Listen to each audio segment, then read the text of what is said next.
Hello student, welcome back to Matties Data 24/7. This is Anita Sharma, your history mentor. Student आज के इस video में हम बात करने वाले हैं क्लास 12th की हिस्ट्री का चैप्टर 15 यानी कि लास्ट चैप्टर जिसका नाम है फ्रेमिंग द कॉन्स्टिट्यूशन। हमारा कॉन्स्टिट्यूशन भारत का संविधान कब कैसे और किसने बनाया वो सारी चीजें हम डिस्कस करने वाले हैं।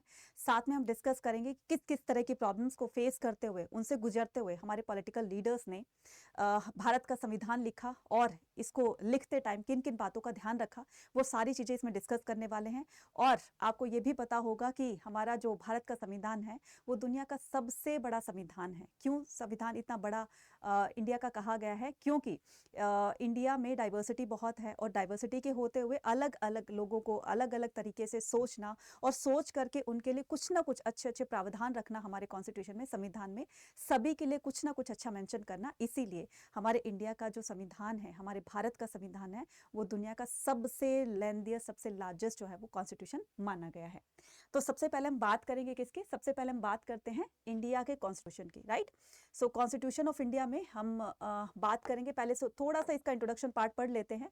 तो इसके इंट्रोडक्शन पार्ट में हम क्या करने वाले हैं, भारत के संविधान के बारे में कुछ बेसिक्स नॉलेज लेते हैं। तो the constitution of India came to, जैसे कि हमें पता है कि हमारे इस कॉन्स्टिट्यूशन को इफेक्ट में कब लाया गया, ठीक है। रिपब्लिक डे कब सेलिब्रेट किया जाता है? 26 जनवरी 26 जनवरी को हर साल जो है वो सेलिब्रेट किया जाता है। और पहली बार ये इसको इफेक्ट में लाया गया 26 जनवरी 1950 को, यानी कि पहली बार जब लागू किया गया था। ये देखो, अडॉप्ट करने का, बनाने का वो एक अलग फंडा है, ये कब इसको बनाकर तैयार किया गया वो एक अलग चीज है, लेकिन इसको इम्प्लीमेंट कब किया गया, लागू कब किया गया, तो यहाँ से ये दोनों डिफरेंट डिफरेंट टर्म है, तो इसमें आप कंफ्यूज मत होना। तो इसको 26 जनवरी 1950 को इसमें इफेक्ट में लाया गया था, ठीक है। और अगर बात करें किसकी, अडॉप्टेशन की, राइट, तो इसको अडॉप्ट कब किया गया था? अडॉप्ट किया गया था 26 नवंबर 1949 को, मतलब बनकर तैयार हो गया था, इस पर स्टैंप लग चुकी थी कि आप पूरी तरह से बनकर तैयार है, लेकिन लागू किया गया इसको 26 जनवरी 1950 को। बात ठीक है।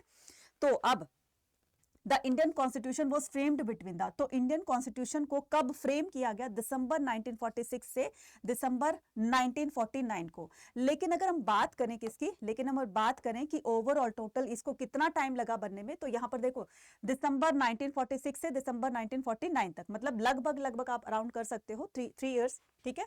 सो अराउंड यहां पर लिख देते हो अराउंड 3 इयर्स, ठीक है। तो यहां पर भी लिखा हुआ है 3 इयर्स। लेकिन अगर एक्चुअल बात करें कि कितना टाइम लगा इसमें, तो कितना टाइम लगा? 2 इयर्स। कितना टाइम लगा? 2 इयर्स 11 मंथ, ठीक है। 2 ईयर 11 मंथ्स और 18 डेज, इतना टाइम लगा था हमारे कॉन्स्टिट्यूशन को बनाने में, ठीक है। कॉन्स्टिट्यूशन को बनाने में इतना टाइम लगा था, राइट। और अप्रोक्स कितना हो गया, ये अराउंड हो गया आपका 3 इयर्स, ठीक है। 3 इयर्स हो गया। इसमें टोटल जो है 11 सेशंस होते हैं, 11 बैठकों में डिस्कस किया जाता है किस तरह का कॉन्स्टिट्यूशन फ्रेम किया जाए। तो हर सेशन में कुछ ना कुछ डिस्कस किया जाता था, एक एजेंडा रखा जाता था, और उसमें जितने भी सारे अच्छे अच्छे जो पॉइंट्स होते हैं या जो मेजॉरिटी कहती है उसको मेंशन कर दिया जाता था। तो टोटल कितने सेशंस हुए? टोटल 11 सेशंस हुए, ठीक है। 11 सेशंस हुए हैं, राइट। तो अब क्या करते हैं, अब देखते हैं आगे कि the draft were discussed clause by clause in the constitution assembly of India. तो हर उसमें बैठक में कुछ ना कुछ डिस्कस किया जाता था। There were the various committee and the sub committees which worked for the revision and the refining the draft. तो देखो, इसके लिए ना कमेटी बनाई गई थी, है ना, कॉन्स्टिट्यूशन असेंबली में कमेटीज बनाई गई थी और उसके नीचे सब कमेटीज बनाई गई थी। अब कमेटी सब कमेटीज क्या होती हैं?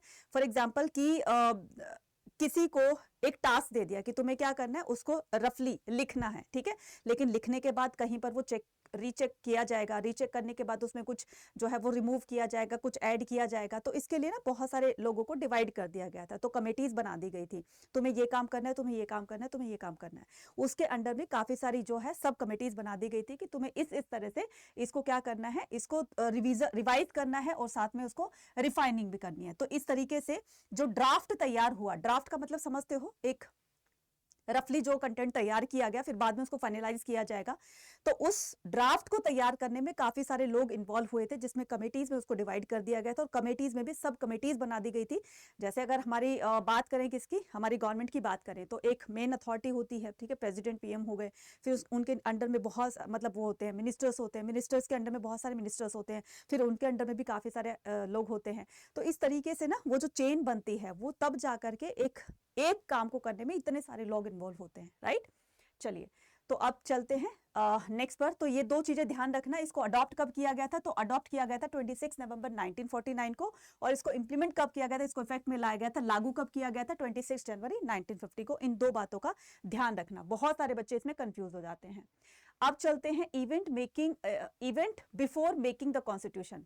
अब उसकी बात करते हैं कि कॉन्स्टिट्यूशन बनाने से पहले की सिचुएशन क्या थी, है ना। कॉन्स्टिट्यूशन बनाने की पहले की सिचुएशन क्या थी। अब जैसे इससे पहले वाले चैप्टर में क्या बताया गया, पार्टीशन का पूरा उसमें उसको डिस्क्राइब किया गया किस तरह से इंडिया का पार्टीशन हुआ, और पार्टीशन के दौरान इतनी सारी सिचुएशन चेंज हो चुकी थी, लोग जो है वो माइग्रेट हो चुके थे एक जगह से दूसरी जगह, इंडिया पाकिस्तान, पाकिस्तान वाले इंडिया में, कुछ लोग ऐसे हो गए थे, ठीक है। लेकिन उस सिचुएशन में हमारे कॉन्स्टिट्यूशन को फ्रेम करना, ठीक है, किस तरह का एक डिफिकल्ट टास्क था। तो सभी चीजों को ध्यान में रखते हुए हमारे कॉन्स्टिट्यूशन को फ्रेम किया गया। लेकिन कॉन्स्टिट्यूशन से पहले की सिचुएशन क्या थी, सिचुएशन तो देखो, हिंदू मुस्लिम के जो झगड़े चल रहे थे वो बहुत ही बड़े एक पीक लेवल पर चल रहे थे, ठीक है। तो उसके पहले की बात बताई गई है कि किस तरीके से इंडियन कॉन्स्टिट्यूशन को फ्रेम करने से पहले की सिचुएशन क्या थी इंडिया की, वो यहाँ पर बताई गई है। Popular movement, quit India movement 1942, तो एक आपको भी पता है कि बहुत ही पॉपुलर मूवमेंट था जिसमें लाखों लोगों ने बढ़ चढ़कर भाग लिया था, और वो था क्विट इंडिया मूवमेंट, यानी कि भारत छोड़ो आंदोलन। और इसी में ही गांधी जी ने कौन सा स्लोगन दिया था, गांधी जी ने इसी क्विट इंडिया मूवमेंट में ही डू और डाई का स्लोगन दिया था, डू और डाई का स्लोगन दिया था, राइट, करो या मरो। तो Subhash Chandra Bose, popular movement like the Quit India struggle of 1942, Subhash Chandra Bose struggle for free India and uprising for the Royal Indian। तो इसी दौरान जो है वो सुभाष चंद्र बोस ने, जहां पर हिंदू मुस्लिम के झगड़े डेली चल रहे थे, डेली एक दूसरे को मार पीट रहे थे, डेली इतने सारे मुस्लिम लोग हिंदुओं को मार रहे थे, इतने हिंदू मुस्लिम्स को मार रहे थे। तो जहां कहीं भी हिंदू मुस्लिम का आपस में एक दूसरे का से सामना होता तो दोनों ही आपस में लड़ पड़ते थे। ये सिचुएशन हो रही थी, ना सिर्फ ये पर्टिकुलर कंट्री के अंदर एक पर्टिकुलर एरिया में हो रही थी, बल्कि पूरे अगर ऑल ओवर इंडिया की बात करें तो सभी में कुछ ना कुछ हिंदू मुस्लिम के झगड़े को लेकर हर जगह कुछ ना कुछ ये दंगे फसाद चल रहे थे। तो इसी में ही, इसी दौरान 1942 के दौरान ही सुभाष चंद्र बोस ने क्या किया था, रॉयल इंडियन नेवी बॉम्बे में इसको स्टैब्लिश किया था। तो यही एक ऐसे इंसान थे जिन्होंने अब भी हिंदू मुस्लिम को यूनाइट करके रखा था। हर जगह दंगे फसाद चल रहे थे, हर जगह हिंदू मुस्लिम और मुस्लिम हिंदू के दुश्मन बने हुए थे, मारने काटने को तैयार थे, है ना, और हो भी रहा था ऐसा। लेकिन ऐसे ये पहले इंसान थे जिन्होंने अभी भी अपने रॉयल इंडियन नेवी में दोनों को एकता में पिरोया हुआ था, यानी कि दोनों को एकजुट किया हुआ था, दोनों यूनिटी में काम कर रहे थे। तो इनकी लीडरशिप में ये सारे के सारे इनकी नेवी को ज्वाइन करते हैं और मिलजुल कर काम किया करते थे। One the similar features of all the uprising was Hindu and Muslim unity. सबसे बड़ा फीचर क्या है, सबसे अच्छी बात क्या है कि अब भी जहां हर जगह हिंदू मुस्लिम के झगड़े चल रहे थे, तो अब भी यहाँ पर यूनिटी में वो लोग काम कर रहे हैं।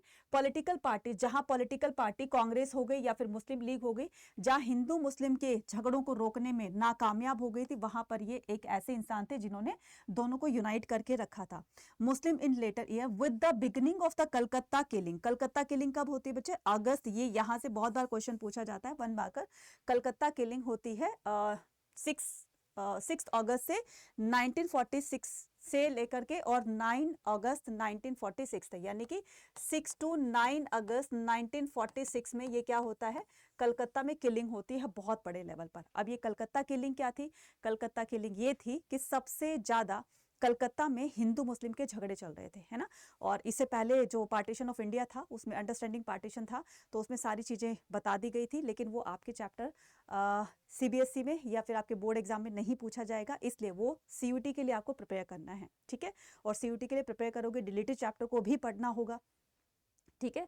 तो उसके लिए आप डिलीटेड चैप्टर प्लस आपके जो चैप्टर आ रहे हैं उनको अच्छी तरह से रिवाइज करने के लिए और डिलीटेड चैप्टर को अच्छे से समझने के लिए आप हमारे साथ जुड़ सकते हैं। कहाँ पर?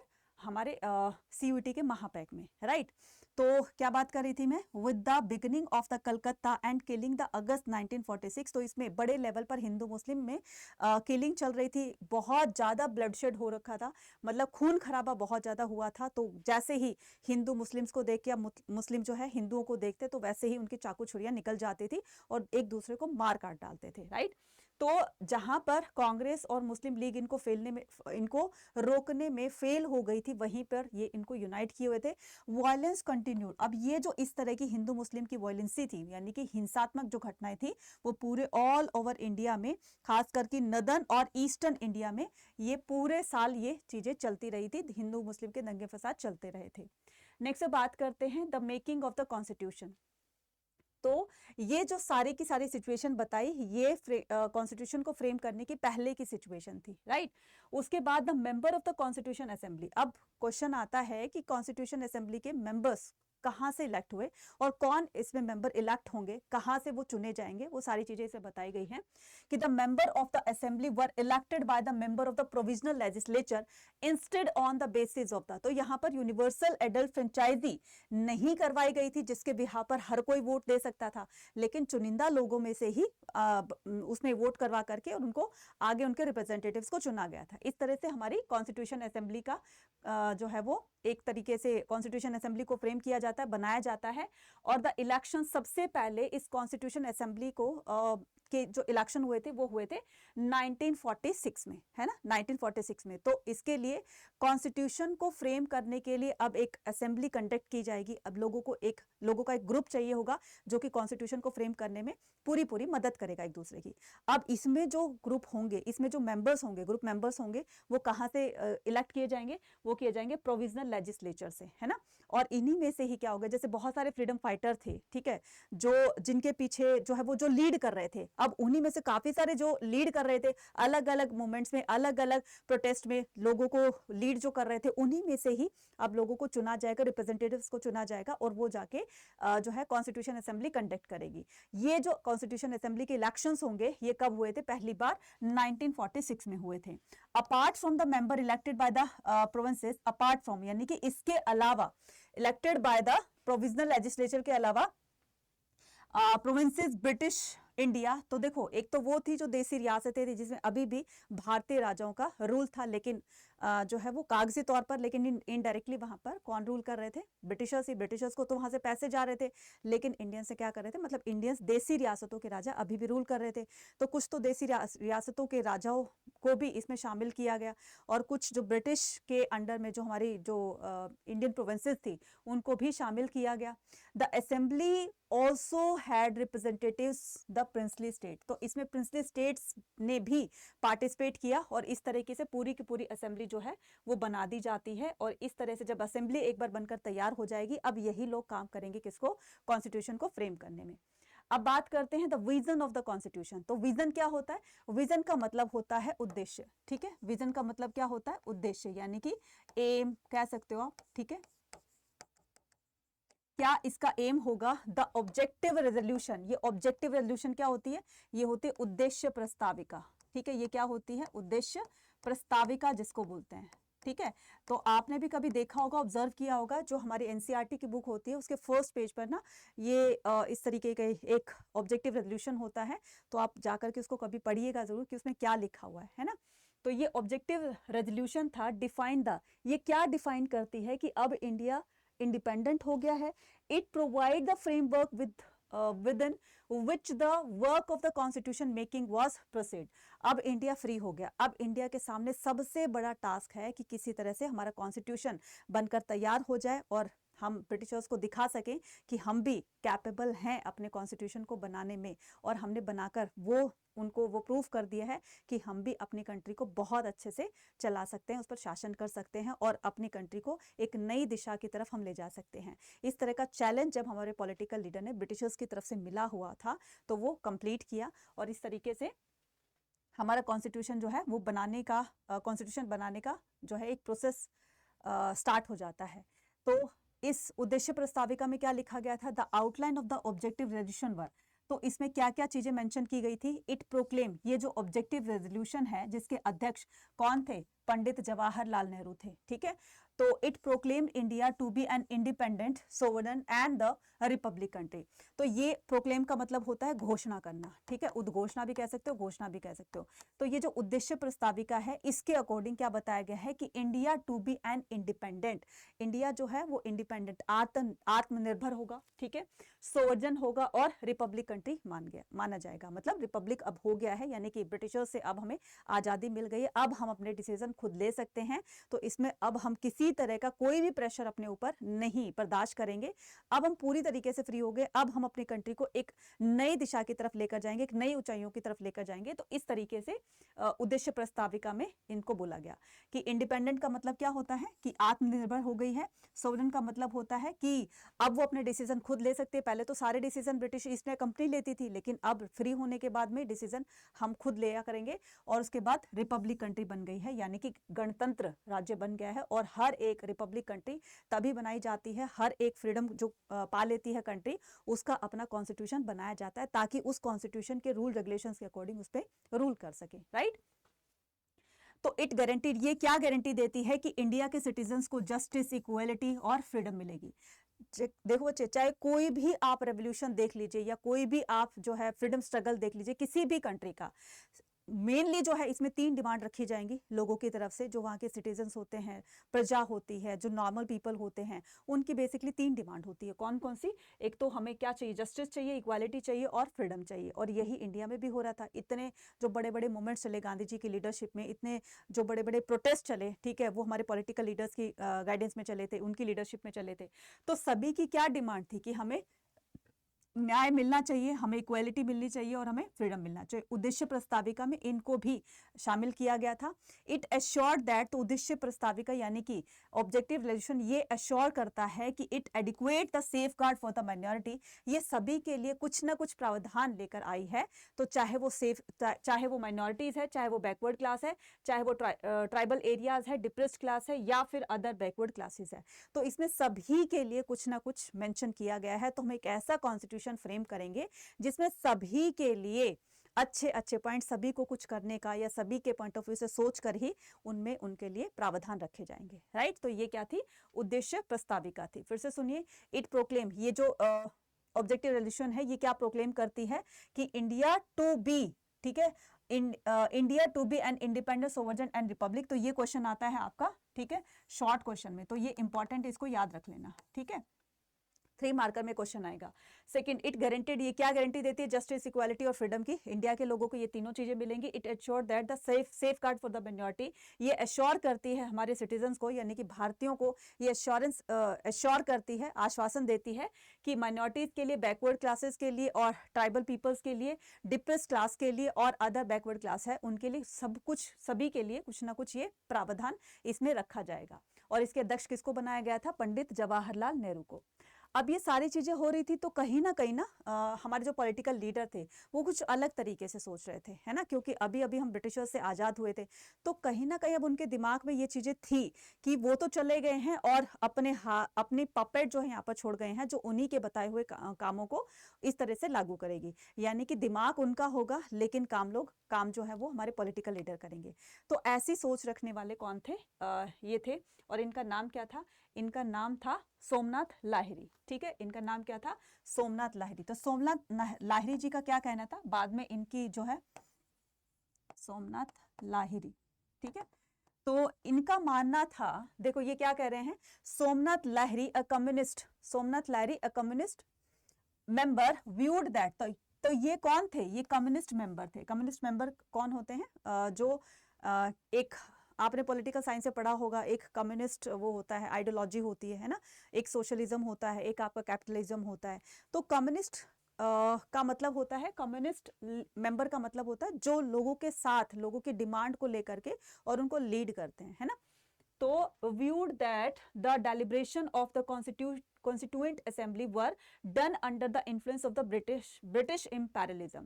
तो इन्होंने कहा कि ये जो कॉन्स्टिट्यूशन असेंबली बनाई गई है ना, उसमें बहुत सारे लोग जो हैं, जो भी मेंबर हैं, बहुत सारे मेंबर्स ब्रिटिश के बनाए हुए ही हैं।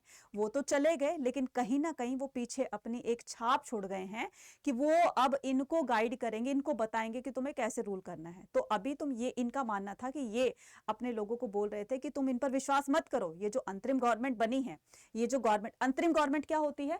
अंतरिम गवर्नमेंट होती है कि जो ब्रिटिशर्स यहां से छोड़कर चले गए थे, इंडिया को हैंड ओवर कर गए थे पावर इंडियंस को, तो उसके बाद ना एक अंतरिम गवर्नमेंट बनाई गई। अब ये अंतरिम गवर्नमेंट क्या होती है? ये टेम्परेरी बेस पर होती है, ठीक है,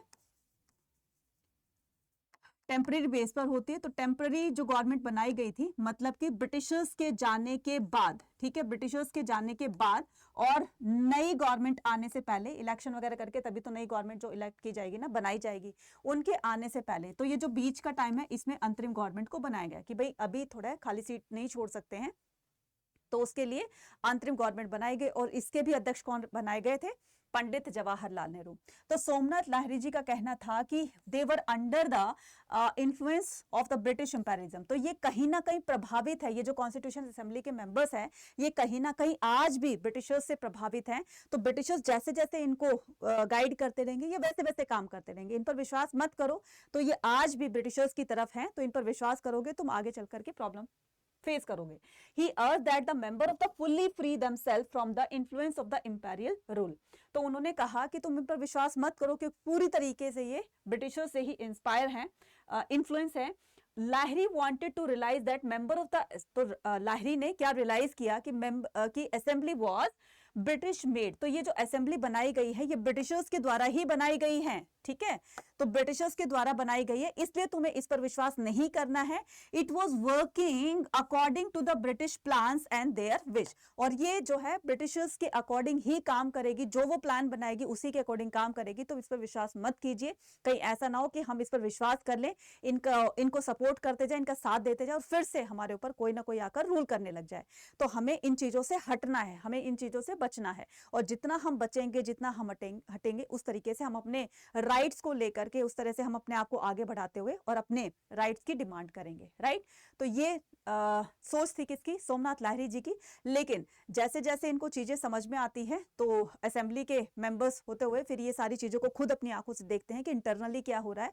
बिल्कुल भी जो ब्रिटिशर्स से जो कह रहे हैं ना कि इन्फ्लुएंस है, तो उनका तो कहीं नामो निशान ही नहीं है, हर काम को अपने आप ही किया जा रहा है। तो इन्होंने देखा कि हमारे पॉलिटिकल लीडर कॉन्स्टिट्यूशन को फ्रेम करने में इतने ज्यादा लगे हुए हैं, जब बैठकें होती थी, सेशंस होते थे, उसमें डिस्कस किया जाता था, तब इनके धीरे धीरे समझ में आने लगा कि हाँ, ये हमारी ही खुद की बनाई हुई असेंबली है और हमें अब इस पर रिलाई करना चाहिए। तो बाद में इनका ब्रेन वॉश हो जाता है। अब चलते आगे की तरफ, ideals of the constitution assembly. अब ये आइडियल्स क्या होगी? आइडियल्स क्या होते हैं बच्चे? आइडियल्स होते हैं जैसे कि अगर हम किसी भी एक पर्सन से हम इन्फ्लुएंस होते हैं, है ना, तो हम उसके आइडियाज को फॉलो करने लग जाते हैं, हम उसके जैसा बनना चाहते हैं, है ना। लेकिन हमारा इंडिया का कॉन्स्टिट्यूशन एक ऐसा कॉन्स्टिट्यूशन होगा जो कि वर्ल्ड में किसी का भी कॉन्स्टिट्यूशन नहीं होगा। तो ideals of the constitution assembly, तो कॉन्स्टिट्यूशन असेंबली के आइडियल्स क्या होंगे, मतलब उनके जो विचारधाराएं हैं वो क्या होंगी? The Constitution Assembly was being considered a source of the expressing the aspirations of those who had participated in the freedom struggle। इसमें वो लोग शामिल होंगे जो कि फ्रीडम स्ट्रगल में पहले भी शामिल थे और इस तरह से उन्होंने एक एक चीज को खुद अपनी आंखों से देखा और उसी के लिए वो जो है वो स्वतंत्रता संग्राम के फ्रीडम स्ट्रगल में पार्टिसिपेट कर रहे थे। अब जैसे लोग बोल रहे थे कि हमें इक्वालिटी चाहिए, फ्रीडम चाहिए, जस्टिस चाहिए, तो लोग उसी के लिए आगे बढ़ेंगे ना। तो वो चीज उन्होंने खुद से एक्सपीरियंस की हुई थी, खुद से वो चीजें फेस कर चुके थे, तो उनको पता है कि आजादी का मतलब क्या होता है, उनको पता है कि ये जो आजादी मिली है हमें कितनी जान को गवा करके ये आजादी मिली है, राइट। तो इसको इस जो ये डेमोक्रेसी है, यानी कि डेमोक्रेसी का मतलब होता है कि जिसमें लोगों को हर तरीके के राइट दिए जाएं, लोग अपनी गवर्नमेंट को जो है वो एक तरह से क्वेश्चन कर सकते हैं कि ऐसा क्यों हुआ। इस तरह का राइट अगर हम लोगों को देंगे तो वो लोग जो है वो सरकार से, गवर्नमेंट से ज्यादा कनेक्टेड रहेंगे और एक तरह से फील फ्री जो है वो फील करेंगे, राइट।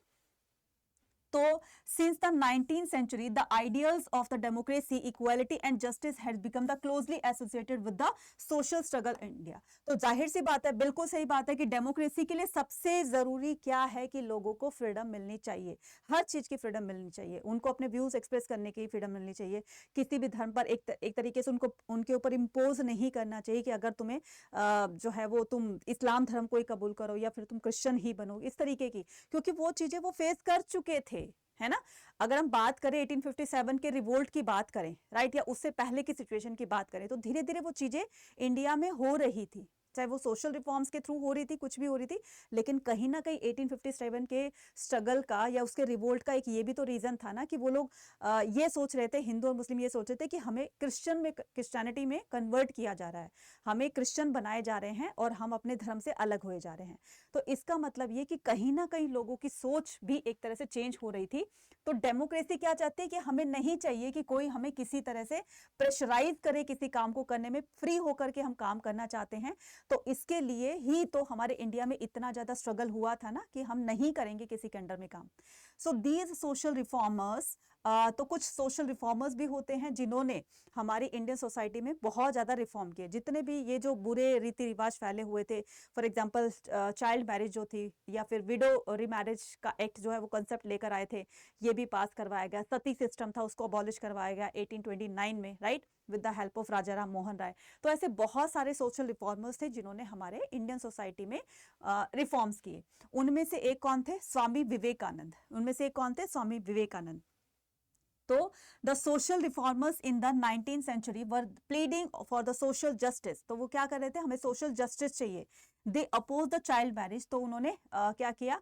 उन्होंने चाइल्ड मैरिज को अपोज किया कि बचपन में शादी होती है, ये वो गलत होती है, बच्चे समझदार भी नहीं होते, इससे पहले उनकी शादी कर देते हैं, तो ये कहीं ना कहीं गलत माना गया है। और इसी चाइल्ड मैरिज के अकॉर्डिंग कहीं ना कहीं ये एक मेन रीजन है। तो इससे बचपन में शादी हो जाती है, तो कई बार ऐसा भी होता था कि जो लड़की होती है वो उनके जो गैप होता था बीच में, यानी कि लड़के और लड़की के बीच में जो गैप होता था वो 2 और 3 मल्टीपल टाइम्स होता था, राइट।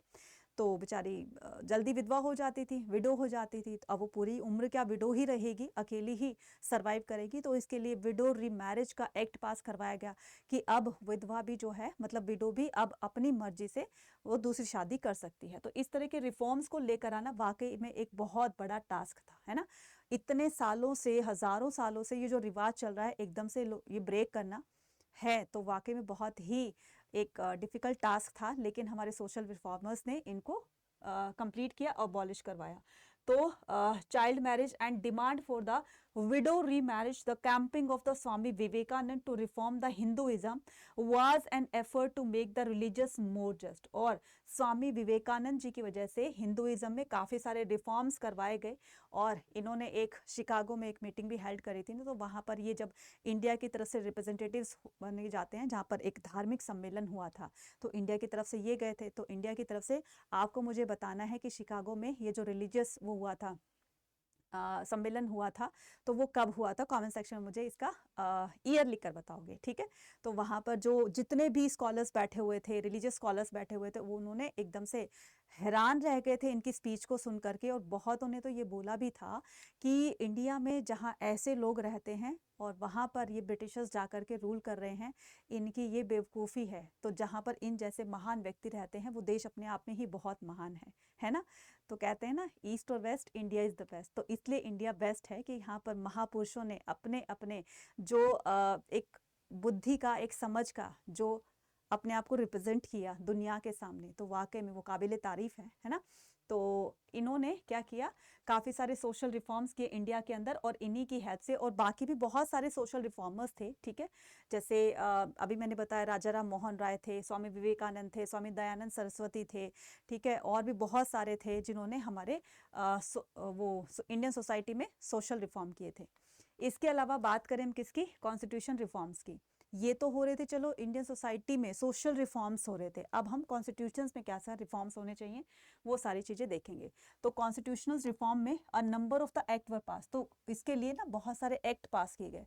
1909 का एक्ट था, 1919 का एक्ट था, और 1935 का। ये 3 एक्ट जो है वो बहुत इंपॉर्टेंट है। In which the enlarge the space for the Indian participation the provisional government. अब धीरे धीरे इंडियंस की भी पार्टिसिपेशन देखी गई अपने गवर्नमेंट के जो भी काम वगैरह होते थे या गवर्नमेंट का इलेक्शन होता था, तो लोग धीरे धीरे अपने राइट को समझने, देखो अभी तक जो है वो पूरी तरीके से लोग समझे नहीं थे, लेकिन बाद में जब उनको यूनिवर्सल एडल्ट फ्रेंचाइजी के थ्रू वोटिंग राइट मिलेगा तब धीरे धीरे, पहले तो लोगों को ये भी नहीं पता था कि वोट्स क्या होते हैं, वोटिंग राइट क्या होते हैं, किस तरह से हमें वोट डालने चाहिए और वोट क्यों डालने चाहिए, क्या वैल्यू होती है इसकी, नहीं पता था। स्टार्टिंग में थोड़ी सी प्रॉब्लम, दिक्कतों का सामना करना पड़ेगा, लेकिन धीरे धीरे वो चीज़ें बढ़ती चली जाएंगी, लोगों को समझ में आता रहेगा। और आज देख रहे हो ना कि इंडिया में लगभग की बात कर रही हूँ मैं, 100% में से 80-90% जो है अब भी जो है वोट डालते हैं। तो किसी किसी स्टेट में तो ये 80-90 से पहुंच जाता है या 90 से भी ज़्यादा क्रॉस हो जाता है, लेकिन कहीं कहीं पर अभी भी थोड़ी सी कमी है, तो लोग धीरे धीरे वो भी अवेयर हो जाएंगे। तो इसके लिए काफ़ी जो है वो एक्ट पास किए गए। The executive was made partially responsible to the provisional legislature in 1919। ये जो 1919 का जो एक्ट पास हुआ था, तो इसमें बताया गया था कि जो एग्जीक्यूटिव होते हैं वो पूरी तरीके से रिस्पॉन्सिबल होते हैं प्रोविजनल लेजिस्लेचर के। मतलब ये एग्जीक्यूटिव कौन होते हैं बच्चे, देखो हमारी गवर्नमेंट के ना 3 पार्ट होते हैं, ठीक है। एक होता है लेजिस्लेचर, एक होता है एग्जीक्यूटिव और एक होती है जुडिशरी, ठीक है। अब ये जो लेजिस्लेचर है, लॉ मेकिंग का काम ये करती है, फिर उसको इम्प्लीमेंट करने का काम कौन करेगा, उस लॉ को, कानून को पूरे इंडिया में लागू करने का काम कौन करेगा, एग्जीक्यूटिव करेंगे। और जो उस कानून को ब्रेक करता है उसको पनिशमेंट देने के लिए जुडिशरी होती है। इस तरह से ये तीनों जब मिलकर काम करती है तभी जो है वो कोई भी कंट्री इतने अच्छे से रन कर पाती है। तो अगर बात करें किसकी, 1919 की, तो 1919 में ये जो एग्जीक्यूटिव था पूरी तरीके से प्रोविजनल लेजिस्लेचर के लिए रिस्पॉन्सिबल था इन 1919 and the entire responsible under the government of India act 1935। और उसके बाद से फिर चीजें चेंज हो जाती हैं। तो एंड एंटायर रिस्पॉन्सिबल, फिर जो है ये एग्जीक्यूटिव पूरे अपनी कंट्री के लिए रिस्पॉन्सिबल हो जाता है। पहले तो पर्टिकुलर थोड़ी सी के लिए था कि इसके लिए जो ये जो काम करती है लॉ मेकिंग का, एग्जीक्यूटिव इसके लिए रिस्पॉन्सिबल था, है ना।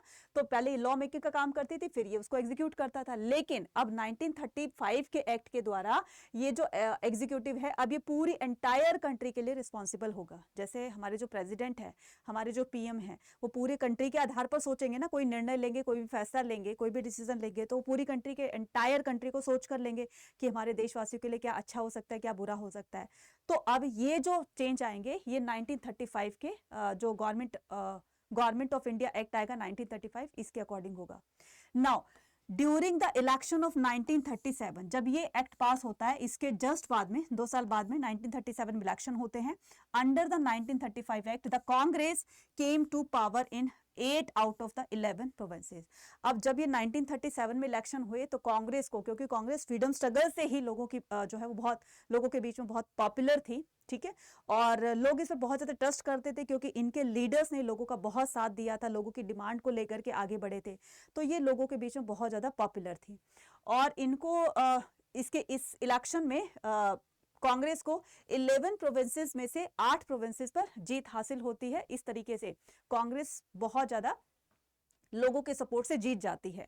Earlier provisional bodies were elected by the electorate of the very small size. जो हमारी सबसे पहले जो प्रोविजनल बॉडीज होती थी वो elected by the elected. Provisional bodies क्या होती हैं, मतलब कि आप ये देखिए कि यूपी जो है, आज के टाइम एग्जाम्पल बता रही हूँ, ठीक है। यूपी सबसे बड़ा, पॉपुलेशन वाइज सबसे बड़ा, मोस्ट पॉपुलेटेड स्टेट है इंडिया के अंदर। अब इसमें 10 लाख लोग जहां पर होंगे, ठीक है, 10 लाख, पहले तो कम ही रेशो रखा जाएगा, अब तो ज्यादा कर दिया है। तो जहां पर 10 लाख लोगों का एरिया, जिस एरिया में रहेंगे, तो उसको एक उसमें प्रोविंसी में या कॉन्स्टिट्यूएंसीज में उसको बना दिया जाता है कि ये एक कॉन्स्टिट्यूएंसी हो गई। मतलब 10 लाख लोग जहां पर इकट्ठे होकर जितने एरिया में रह रहे हैं, तो उस एरिया को क्या बना दिया जाता है, कॉन्स्टिट्यूएंस बना दिया जाता है, ठीक है।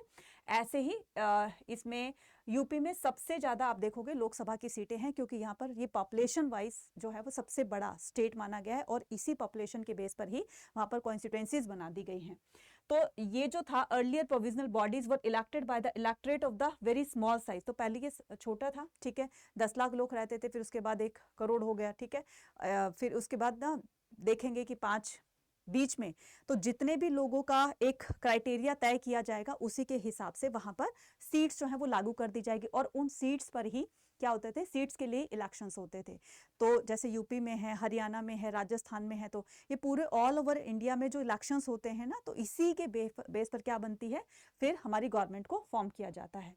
तो दो the size the electorate was extended over the year, तो फिर ये धीरे धीरे, ये जो पहले छोटा साइज था, उसके बाद धीरे धीरे धीरे धीरे करके ये एरिया, लोगों का, जो लोगों की पॉपुलेशन थी वो भी तो इंक्रीज हो रही है, तो साथ साथ में नंबर ऑफ पीपल जो हैं उनको भी इंक्रीज कर दिया जाएगा और कॉन्स्टिट्यूंसीज में इतने लोगों का एक ग्रुप बना दिया जाएगा, कॉन्स्टिट्यूंसी बना दी जाएगी। तो जब इसको इलेक्शन करवाया गया, but even in the 1935 it remained the limited to the 10 to 15% of the adult population. लेकिन स्टार्टिंग में अगर हम बात करें कि 1935 का एक्ट जब पास हुआ, तो उसमें लोगों को यूनिवर्सल एडल्ट फ्रेंचाइजी के थ्रू पार्टिसिपेशन नहीं दी गई थी, है ना, कि हर कोई इसमें वोट कर सकता है। लेकिन धीरे धीरे बाद में यूनिवर्सल एडल्ट फ्रेंचाइजी के थ्रू इनमें जो है वो वोट करवाए जाएंगे, और पहली बार जब वोट कराए गए थे इसके बिहाफ पर, तो ओनली 10 to 15% एडल्ट पॉपुलेशन ने ही इसमें वोटिंग की थी। तो अब ये जो क्राइटेरिया था ये बहुत ही छोटा था, है ना, बहुत ही कम था। इसको बढ़ाया कैसे जाए, तो बढ़ाया कैसे जाएगा कि कुछ ही लोगों को इसमें एक अवेयरनेस थी, ठीक है। अवेयरनेस का मतलब होता है कि अपने वोटिंग राइट्स को लेकर के कि इसकी वैल्यू क्या होती है और किस तरह से हम अपने गवर्नमेंट को फॉर्म कर सकते हैं। तो ये बहुत ही कम लोगों को समझ में आ रहा था। तो लोगों की जो है वो धीरे धीरे कैंपिंग स्टार्ट करी, उन्होंने लोगों को अवेयर करना स्टार्ट किया। धीरे धीरे चीज़ें बाद में जो है वो इंक्रीज हो जाएंगी, लेकिन पहली बार इसमें 10 to 15% एडल्ट पॉपुलेशन ने ही इसमें इलेक्शन में पार्टिसिपेट किया। नेक्स्ट बात आती है कि डिफाइनिंग द राइट। सबसे बड़ा टास्क हमारे पॉलिटिकल लीडर्स के सामने था राइट्स को लेकर के। यार ये जो राइट की डिमांड कर रहे हैं, ये क्या राइट होते हैं, पता ही नहीं था किस तरह के राइट्स होते हैं। लेकिन अगर देखा जाए, सोचा जाए, तो जो हमारी डिमांड होती है ना, वही राइट्स बन जाते हैं। जैसे देखो, हमारे इंडिया में काफ़ी सारे लोग, काफ़ी सारे डिफरेंट डिफरेंट कल्चर के, डिफरेंट डिफरेंट लैंग्वेजेस के, डिफरेंट डिफरेंट रिलीजियस के लोग रहते हैं, है ना। डाइवर्सिटी इसी को तो कहते हैं कि अलग अलग लोगों के, धर्मों के, भाषाओं के और अलग अलग कल्चर के लोग इंडिया में रहते हैं, ठीक है। अब उनको अपने तरीके से उन्होंने जो डिमांड करी थी अपने बिहार पर कि हमें ये चीज़, हम इस चीज़ की डिमांड कर रहे हैं, अब उनकी बातों को देखकर, क्योंकि अगर मान लो कि हर किसी की बात मान ली जाए, अगर कोई फार्मर आ रहा है, फार्मर अपनी डिमांड लेकर आ रहे हैं, कोई भी स्टेट है, स्टेट अपनी डिमांड लेकर आ रहा है, कोई भी लैंग्वेज के बेस पर अपनी डिमांड लेकर आ रहा है, अगर हर किसी की डिमांड मान ली जाएगी, तो ऐसे तो फिर बहुत सारी डिमांड हो जाएंगी। तो सभी की डिमांड को सुना जाएगा और सुन करके फिर उनके लिए कोई ना कोई प्रोविज़न रखा जाएगा, प्रावधान रखा जाएगा, तो इसी को ही राइट की फॉर्म दे दी जाएगी। तो the important issue before the constitution assembly was defining the right, कि राइट को कैसे डिफाइन किया जाए। No one had idea for the defining the right the individual citizen. किसी को नहीं पता था कि राइट जो है वो क्या होते हैं, और ये जो राइट्स हैं क्या वो किसी इंडिविजुअल ग्रुप को देने चाहिए, या फिर एंटायर कंट्री को देने चाहिए, या फिर इंडिविजुअल देने चाहिए, हर एक सिटीजन को देने चाहिए। तो इस तरीके से किसी को नहीं पता था कि राइट्स को कैसे डिफाइन करें। तो citizen has no one was aware whether there should be special right for the oppressed group और नॉट। तो ये जो है किसी को जो है वो स्पेशल राइट्स दिए जाएं या फिर किसी को राइट्स नहीं दिए जाएं, किस तरह के राइट सभी लोगों को दिए जाएं, तो वो डिफाइन करने थे। The task was very difficult was there what the different group. तो ये डिफरेंट डिफरेंट ग्रुप की डिफरेंट डिफरेंट डिमांड होती थी, तो सभी की डिमांड को रखे, who express their will in the different ways and made the different demand. और तो फिर उन्होंने क्या किया, इसी अपने डिफरेंट डिफरेंट डिमांड को लेकर के, और जब कॉन्स्टिट्यूशन असेंबली पर इस पर चर्चा की जाती है, तो उसमें एक कॉमन पॉइंट निकाला जाता है, और वो कॉमन पॉइंट फिर मेंशन किया जाता है किसमें, हमारे कॉन्स्टिट्यूशन में। इस तरीके से काफ़ी ज़्यादा हर एक बात पर आर्ग्यूमेंट होती थी, हर एक बात को डिस्कस किया जाता था, हर एक बात पर जो मेजॉरिटी होती थी कॉन्स्टिट्यूशन असेंबली में मेंबर्स की, तो उस पर मेजॉरिटी जिसमें ज़्यादा होगी पॉइंट पर, उसी को ही मेंशन कर लिया जाता था। क्लियर है? चलिए, लेकिन ऐसा नहीं था। हर एक फील्ड से, हर एक कास्ट से, हर एक से एरिया से अपने अपने एक रिप्रेजेंटेटिव होते थे। जैसे एक ट्राइबल से लीड कर रहा है कि ट्राइबल्स के लिए ये अच्छे होने चाहिए, एक डिप्रेस्ड क्लास के लिए, एक हरिजनों के लिए, ST SC वालों के लिए, एक बैकवर्ड क्लास के लिए, एक जनरल के लिए। तो सारे लोग पॉलिटिकल लीडर्स बैठते थे, और तब जाकर के इसमें जो है डिस्कशन किया जाता था, और इस तरीके से उसको पॉइंट को मेंशन किया गया हमारे कॉन्स्टिट्यूशन में। The problem with the separate elected. अब सेपरेट इलेक्शन के दौरान जो है इसके साथ में क्या प्रॉब्लम आती है, सेपरेट इलेक्शन जो है वो एक बहुत ही गहन मुद्दा था हमारे कॉन्स्टिट्यूशन असेंबली में कि सेपरेट इलेक्शन करवाने से फ़ायदा क्या होगा और इसका नुकसान को क्या होगा। तो इसका डिस्कशन होता है और वो भी बहुत दिनों तक चलता है। तो there were a powerful appeal from the, तो एक बहुत ही पावरफुल अपील की जाती किससे, बी पोके बहादुर की तरफ से।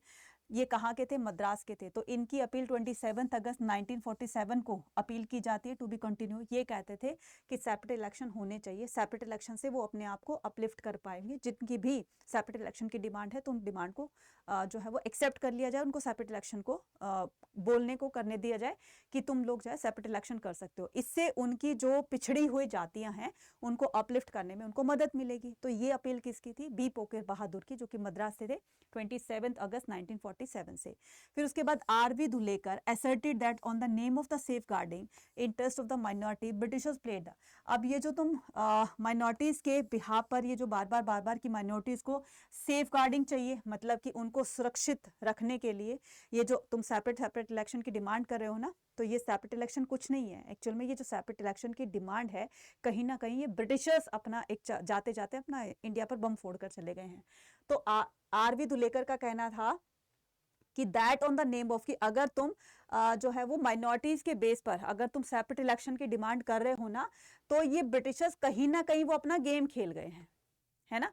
और वो तो चाहते ये थे, स्टार्टिंग से लेकर एंड तक उनका एक ही रूल था, एक ही उनका कंसेप्ट था, डिवाइड एंड रूल की पॉलिसी पर खेलना। ठीक है, कौन सा था, डिवाइड एंड रूल, फूट डालो और राज करो। तो इस तरीके से पहले हिंदू मुस्लिम को आपस में भिड़ाना चाहा, है ना, एक दूसरे के खिलाफ भड़काना चाहा।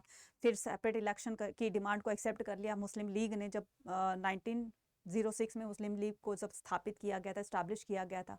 उसके बाद 1940 में मुस्लिम लीग जो है वो अलग नेशन की डिमांड करती है, किसकी, पाकिस्तान की। ठीक है, सेपरेट नेशन की डिमांड करती है। ठीक है, सेपरेट नेशन की डिमांड करती है कब, 1940 में। और उसके बाद 1947 में ये पाकिस्तान अलग बन जाता है ना, पाकिस्तान अलग बन जाता है। तो इस तरीके से जो तुम बार बार ये जो सेपरेट इलेक्शन की डिमांड कर रहे हो, ये कहीं ना कहीं ब्रिटिशर्स का खेला हुआ ही गेम है। तो वो तो यही चाहते हैं कि जब तक ये लोग अलग ना हो जाए, बिखर के अलग ना हो जाए, तब तक हमारा फायदा नहीं होने वाला है। तो सेफ गार्ड के नाम पर अगर तुम माइनॉरिटीज को लेकर आगे बढ़ रहे हो तो ये गलत है। ये कहना था आर.वी. धुलेकर का। अब बात करते हैं according to the Sardar Vallabh भाई पटेल।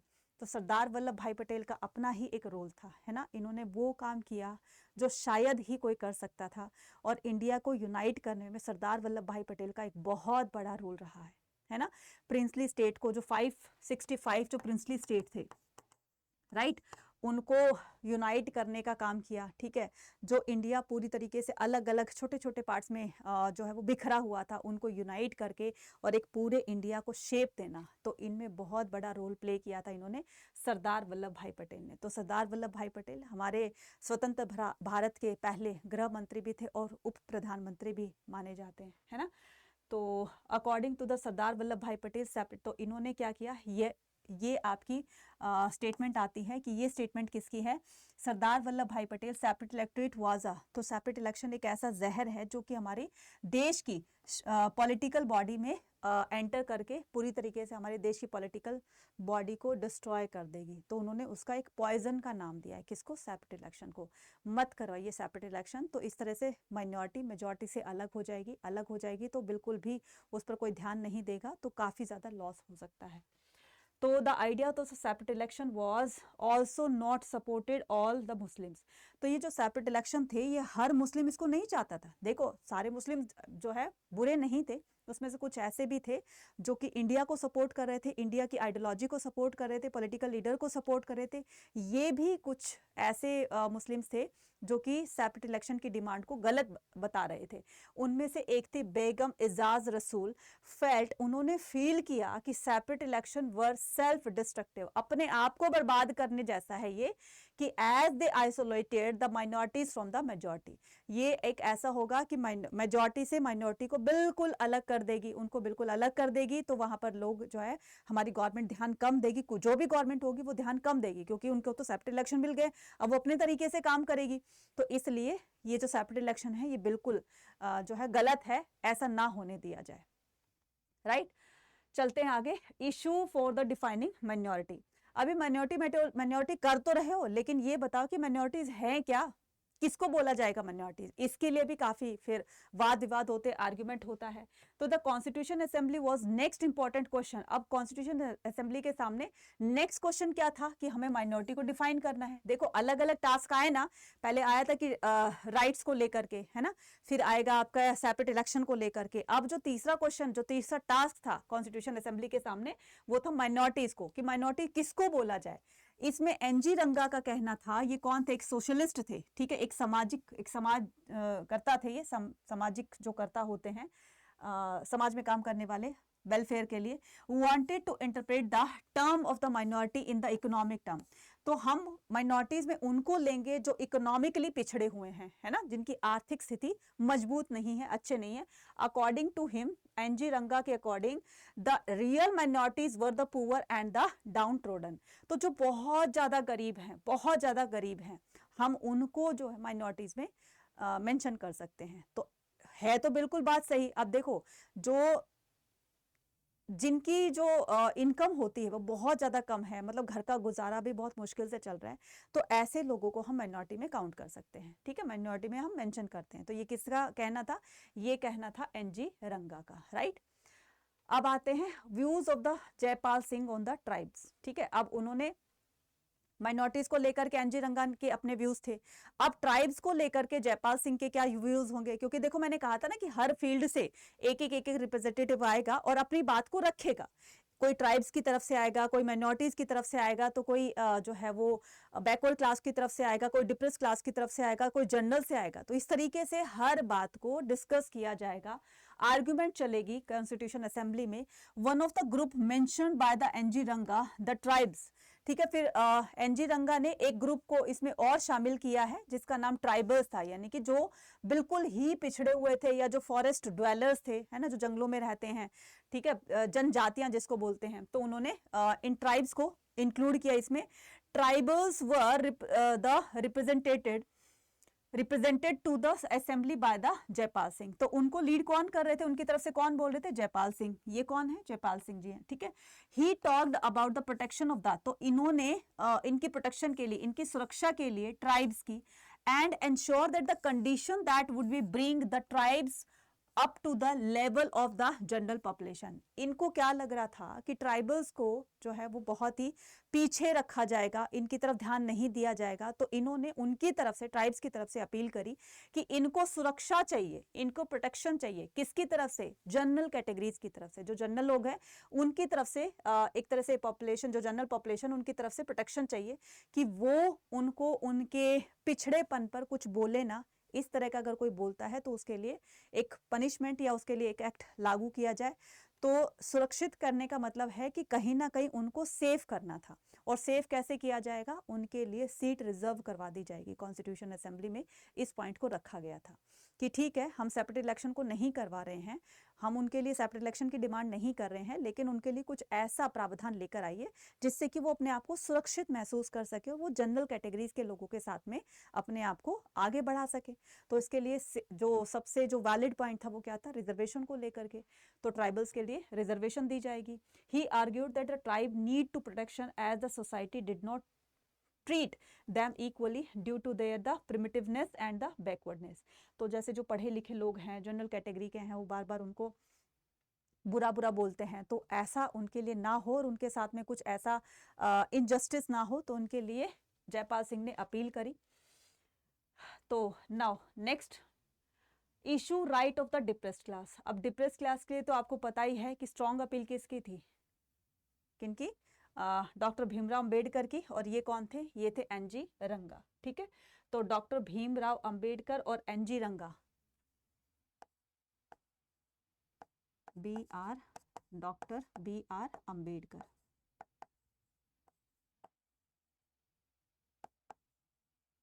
ठीक है। और ये कौन थे, एनजी रंगा, ठीक है। तो doctor Bhimrao Ambedkar had demand the separate electorate for the depressed class during the national movement. तो ये नेशनल मूवमेंट के दौरान ही इन्होंने डिप्रेस क्लास के लिए सेपरेट इलेक्शन की डिमांड को एक्सेप्ट करवा लिया था ब्रिटिशर्स से कि इनके लिए सेपरेट इलेक्शन होने चाहिए, ठीक है। तो ये एक्सेप्टेंस जो है ब्रिटिशर्स की तरफ से इनको दे दी गई थी। बट गांधी जी इसके लिए बहुत ज़्यादा अपोज कर रहे थे कि तुम लोग जो है बिल्कुल मेजॉरिटी को, मतलब डिप्रेस क्लास लोगों को तुम मेजॉरिटी से बिल्कुल अलग कर रहे हो, तो ये सही नहीं है। तो इधर से गांधी जी अपनी बात पर अड़े रहे थे, इनको अपोज कर रहे थे बार बार, और उधर डॉक्टर भीमराव अंबेडकर अपनी बात पर अड़े हुए थे कि नहीं, इनके लिए सेपरेट इलेक्शन होने चाहिए। तो ये अगर पिछड़े हैं तो फिर अगर इनके लिए सेपरेट इलेक्शन नहीं कराया था तो ये और पिछड़ते हुए चले जाएंगे। तो बहुत बहस होने के बाद, बहुत ज़्यादा इन पर बातचीत होने के बाद एटलीस्ट क्या होता है, पूना पैक्ट जो गांधी जी, ठीक है, पूना पैक्ट 1931 में पूना पैक्ट होता है। पूना पैक्ट किस किस के बीच होता है, गांधी जी और डॉक्टर भीमराव अंबेडकर के बीच में, ठीक है।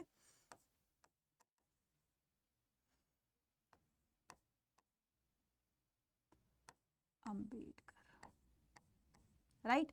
तो ये दोनों के बीच में पूना पैक्ट साइन होता है। तो इसमें पूना पैक्ट में सेपरेट इलेक्शन की डिमांड को खारिज कर दिया जाता है, ठीक है, हम मान गए हैं, नहीं करवाएंगे हम, लेकिन साथ साथ में हमें उनके लिए सेपरेट जो इलेक्शन है वो ना करवा के उनके लिए रिजर्वेशन जो है कर देनी चाहिए, ताकि वो अपने आप को यहाँ पर जो है एकदम सेफ फील कर सके। और हर गवर्नमेंट ऑफिसेज में, चाहे वो स्कूल है, कॉलेज है, या फिर कोई भी गवर्नमेंट इंस्टीट्यूशन है, तो सभी में उनको उनकी सीट जो है रिजर्व कर देनी चाहिए, ताकि वो अपने आप को आगे ला सके, और वो भी फिर जनरल कैटेगरी के साथ मिलकर के अपने आप को आगे बढ़ा सके। तो ये जो सेपरेट इलेक्शन की डिमांड थी, इस तरीके से उन्होंने की। तो एनजी नागप्पा, ठीक है, NG Nagappa from the Madras, तो ही अपॉइंटेड दैट, ये एनजी नागप्पा जी हैं, ठीक है। अच्छा, वो एनजी नागप्पा, तो ये कहाँ से थे, ये थे मद्रास से, ठीक है। तो ये जो मैंने बताया था एनजी रंगा थे, वो पिछली वाली स्लाइड में थे, तो ये कौन हो जाएंगे, एनजी नागप्पा, ठीक है, ये रहे जे नागप्पा, जे नागप्पा, ठीक है। कहाँ के थे ये, मद्रास के।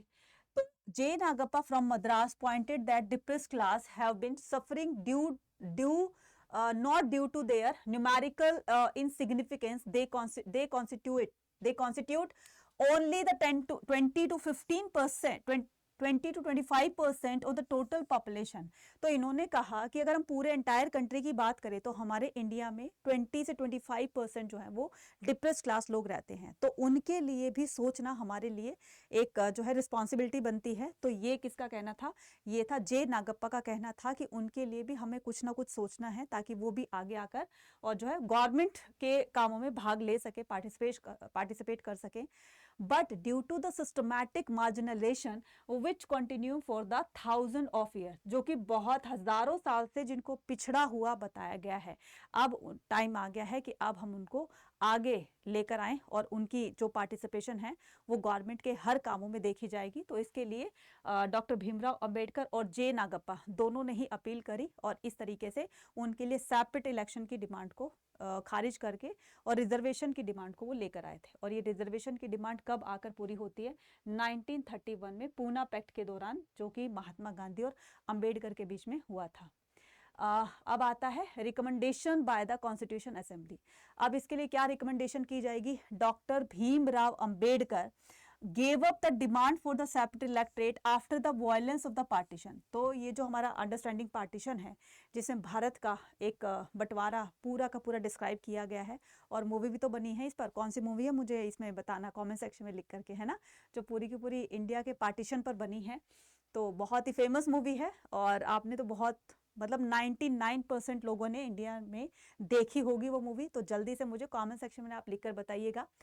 इलेक्ट्रेट सेपरेट इलेक्टेड की डिमांड को उन्होंने गिव अप कर दिया, and after the violence of the partition, तो जब इंडिया का बंटवारा हुआ तो उसके बाद इन्होंने सेपरेट इलेक्शन की डिमांड को बिल्कुल जो है वो बंद कर दिया कि ठीक है, नहीं करवा रहे हम सेपरेट इलेक्शन।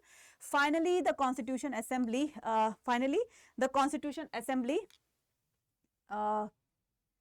कॉन्स्टिट्यूशन असेंबली में क्या किया जाता है, finally the constitution assembly recommended that untouchability should be abolish. तो जब इसमें सेपरेट इलेक्शन की डिमांड को जब खारिज कर दिया गया था तो उसके बाद बोला गया किस तरह की डिमांड वो उन्होंने रखी जनरल के सामने कि ये जो अनटचेबल्स हैं, ठीक है, अनटचेबिलिटी जो है वो इंडिया में अबॉलिश होनी चाहिए। यानी कि जो तू छोटी जात का है, तुम जो है वो शूद्र जाति के हो, तुम्हें टेंपल में नहीं जाने दिया जाएगा, तुम्हें सेपरेट रखा जाएगा। तो इस तरह की जो बातें हैं उसको अबॉलिश करना होगा, ठीक है। उसके बाद हिंदू टेंपल जो है वो सभी क्लासेस के लिए उनके डोर ओपन होने चाहिए। Seats and job should be reserved in the legislature and the government offices for the lowest caste respectively. तो उनके लिए जो भी गवर्नमेंट ऑफिसेस होते हैं उनमें उनकी सीट को रिजर्व कर दिया जाए। और ऐसे जो हैं वो 6 हमारे जो है कॉन्स्टिट्यूशन असेंबली में मेंबर जिन्होंने बहुत इंपॉर्टेंट रोल प्ले किया, तो डॉक्टर भीमराव अंबेडकर के साथ साथ में ये जो 6 आप देख रहे हैं, ठीक है, तो इन्होंने भी अपना एक बहुत ही इंपॉर्टेंट रोल प्ले किया, ठीक है। जैसे कोई कानून ये क्या माने जाएंगे, पहले हमारे कानून मंत्री होंगे स्वतंत्र भारत के, और इनको एडवाइस करने के लिए इनके साथ में 2 पर्सन और हैं। और ये जो थे, क्या बोलेंगे इनको, पंडित जवाहरलाल नेहरू थे, सरदार वल्लभ भाई पटेल थे, इनका भी इसमें बहुत बड़ा हाथ रहा है। और ये सरदार वल्लभ भाई पटेल, मैंने बताया ना कि वो बिहाइंड द कर्टन काम कर रहे थे कि तुम लोग अपना कॉन्स्टिट्यूशन लिखने में काम करो और मैं पीछे की फील्डिंग को संभालता हूँ, है ना, इस तरीके से, राइट। तो के.एम. मुंशी थे, I.K. नैयर थे, ठीक है, और बहुत सारे होंगे, ठीक है, जो कि इस कॉन्स्टिट्यूशन असेंबली में पार्टिसिपेट करेंगे, राइट। अब the power of the state. तो अब जब कॉन्स्टिट्यूशन में इतनी सारी बातों को डिस्कस करके, ठीक है, उसमें पॉइंट्स को मेंशन कर लिया जाएगा, अब बात आती है पावर की। तो पावर स्टेट गवर्नमेंट को ज़्यादा दे देनी चाहिए या फिर सेंट्रल गवर्नमेंट को ज़्यादा देनी चाहिए। तो एक स्ट्रॉन्ग अपील होती है जवाहरलाल नेहरू जी की तरफ से कि ज़्यादातर पावर जो है वो सेंट्रल गवर्नमेंट के हाथ में होनी चाहिए, क्योंकि उसको एक एंटायर कंट्री के बारे में सोचना पड़ता है, पूरे देशवासियों के बारे में सोचना पड़ता है, पूरे देश के बारे में सोचना पड़ता है, तब वो जाकर के डिसीजन ले सकता है। तो ज़्यादा पावर किसकी होनी चाहिए, सेंट्रल गवर्नमेंट की, है ना। लेकिन बहुत सारे ऐसे भी होंगे जो कि स्टेट की पावर को लेकर आर्ग्यूमेंट करेंगे कि मान लो हम लोग स्टेट्स में रहते हैं, अलग अलग स्टेट्स में रहते हैं, और अगर स्टेट्स के लोगों की डिमांड होती है कि हमारे यहाँ रोड बनवा दीजिए, या हमारा जो सैनिटेशन जो सिस्टम है वो ठीक नहीं है तो उसको ठीक करवाइए, या फिर हमारे यहाँ कोई हॉस्पिटल नहीं है, स्कूल्स नहीं है, रोड नहीं बन रहे, वाटर सप्लाई नहीं हो रही है, अगर इस तरह की डिमांड ले करके अपने स्टेट गवर्नमेंट के पास जाएंगे, तो आप ये सोचो स्टेट गवर्नमेंट के पास पावर नहीं होगी तो वो तो यही कहेगा ना कि मेरे पास पावर नहीं है, मैं कुछ नहीं कर सकता। तो सोचो जरा फिर वो चीज़ें कितनी ज़्यादा ख़राब हो सकती थी ना। तो स्टेट गवर्नमेंट को भी पावर देना बहुत ज़रूरी था। लेकिन ज़्यादा पावर किसको दी जाएगी, ज़्यादा पावर दी जाएगी हमारी यूनियन गवर्नमेंट को, यानी कि सेंट्रल गवर्नमेंट। तो उसके लिए ना 3 लिस्ट बनाई जाएगी, एक होगा यूनियन लिस्ट, एक होगा स्टेट लिस्ट, और होगा एक कंकरेंट लिस्ट। तो यूनियन लिस्ट के अंडर में काफ़ी सारे काम किए जाएंगे। तो देखो इनका जो रेशो होता है ये होगा आपका 97 काम जो है इनके अंडर में किए जाएंगे, 66 काम जो है वो स्टेट गवर्नमेंट के अंडर में होंगे, और 47 काम जो है वो कंकरेंट लिस्ट के अंडर में होंगे। तो 97, 66 और 47 ये तीनों का, ये यूनियन लिस्ट का ये स्टेट लिस्ट में काम आएंगे, और ये आपका कॉन्करेंट लिस्ट में होगा। तो तीनों को याद रखना, ठीक है। इस तरीके से सभी के कामों को बांट दिया जाएगा, और सेंट्रल गवर्नमेंट के पास पावर ज़्यादा रहेगी। काफ़ी सारे काम इनके अंडर में आते हैं, जैसे फॉरेन अफेयर्स होते हैं कि किसके साथ हमें बाहर के देशों के साथ रिलेशन बनाना है, कैसे बनाना है, तो स्टेट गवर्नमेंट थोड़ी ना बनाएगी, ये हमारी सेंट्रल गवर्नमेंट बनाएगी। इसके अलावा आर्मी का पूरा डिपार्टमेंट, जो हमारी मिलिट्री है, जो हमारी एयर फोर्स है या फिर नेवी है, वो तीनों ही जो है वो हमारे सेंट्रल गवर्नमेंट के अंडर में होगी।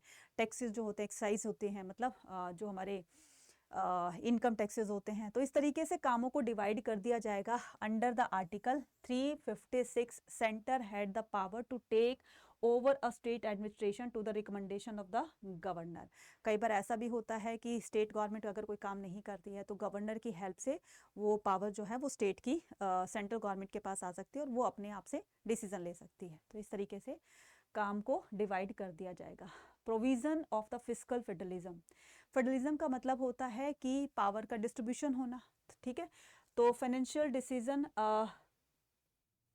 pertaining to an economy are taken by the government।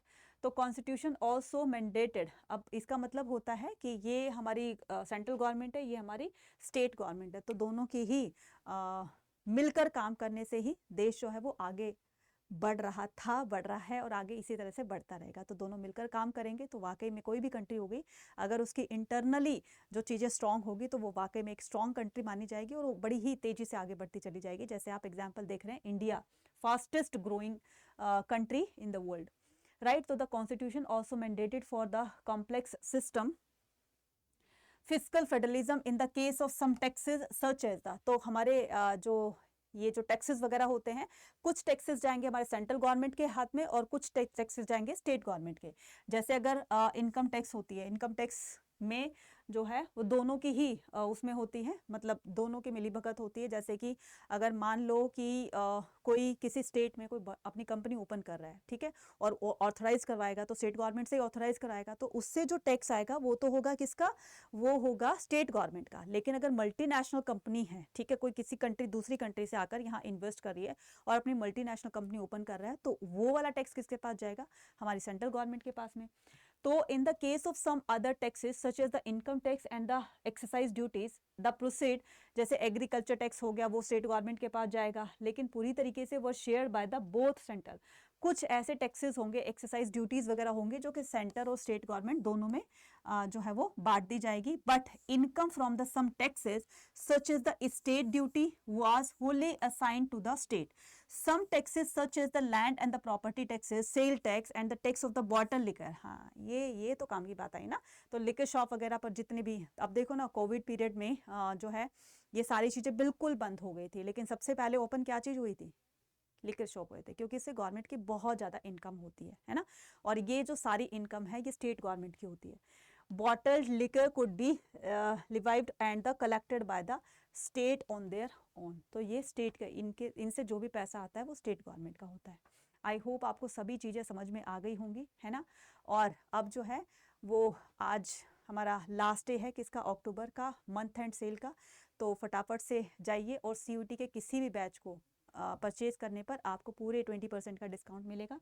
Coupon code use कर लेना Y489। और ये जो आपको बताया जा रहा है कौन सा कोर्स है आपका, ये महापैक है और ये हमारा अभी लेटेस्ट है समर 2.0। तो जल्दी से जाकर इसमें एनरोल कर लो और अपनी CUT प्लस बोर्ड एग्जाम की तैयारी आप इन्हीं बैच से कर सकते हैं। तो आपका बोर्ड एग्जाम भी अच्छा होगा और आपका CUT का एग्जाम भी अच्छा होगा। तो इसमें आपको, ये आपका सिंगल बैच होगा, ये आपका सिंगल बैच है और ऐसे ऐसे सिंगल बैच जो है वो काफ़ी इस महापैक में एनरोल जो है वो मर्ज होते चले जाएंगे। तो महापैक का सबसे बड़ा फायदा यह है कि CUT के एग्जाम तक आपको रेगुलर क्लासेस मिलती रहेंगी। तो इसमें आपको PDF, recorded session, live sessions, इसमें आपको ई-बुक्स, इसमें आपको mock test, practice set, PYQ सब कुछ मिलेगा आपको इस महापैक के अंदर। और समर 2.0 है, आप इसमें भी सारी चीज़ों को पा सकते हैं। कूपन कोड जो है यूज़ करिएगा Y489, इसी पर आपको मैक्सिमम डिस्काउंट मिलेगा पूरे का पूरा 20% का। तो जल्दी से जाइए, इसको अवेल कीजिए। और अगर चैनल पर नए हैं तो फटाफट से चैनल को कर लो सब्सक्राइब, क्योंकि आने वाले टाइम में बोर्ड एग्जाम में आपको इसी चैनल पर सबसे बेस्ट कंटेंट मिलेगा। तो आपको इसको परचेज कैसे करना है, आपको जाना है गूगल पर, तो गूगल पर टाइप करना है आपको अड्डा 24/7, ठीक है। उसके बाद क्या करना है, फर्स्ट ऑप्शन पे क्लिक करना है, देन उसके बाद आपको ऑल कोर्सेज पे क्लिक करना है। जैसे आपने ऑल कोर्सेज पे क्लिक किया, यहाँ पर आ जाएगा अंडरग्रेड एंट्रेंस एग्जाम। देन उसके बाद अगर आप हिंदी मीडियम के हो, अगर आप इंग्लिश मीडियम के हो, तो आप हिंदी वाले हिंदी को चूज़ करेंगे, इंग्लिश वाले इंग्लिश को चूज़ करेंगे। तो इंग्लिश पे कुछ नहीं लिखा, हिंदी पे लिखा हुआ है। ये है आपका आर्ट्स का पैकेज, ठीक है। तो यहाँ पर देख रहे हो इतने सारे बैचेस हैं। तो अभी ये लेटेस्ट बैच ये चल रहा है, महापैक वालों में ऐसे सारे बैचेस आपको फ्री मिलेंगे, ठीक है, सारे बैचेस फ्री मिलेंगे। ये सिंगल बैच होता है और ये सभी का मिक्सअप होता है, यानी कि इसमें कंटिन्यू आपकी CUT क्लास तक लास्ट तक भी चलती रहेंगी। तो महापैक को कैसे एनरोल करना है या फिर आप समर 2.0 को कैसे एनरोल कर सकते हैं, तो आपको क्या करना है, जस्ट यहाँ पे क्लिक करना है। जैसे आप बाय नाउ पे क्लिक करोगे तो यहाँ पर कूपन कोड लगा दोगे, इसी से आपको मैक्सिमम डिस्काउंट मिलेगा Y489 कूपन कोड लगा दिया। अब ये देखो, अब कितने का ये कोर्स रह गया आपका, 6399 का।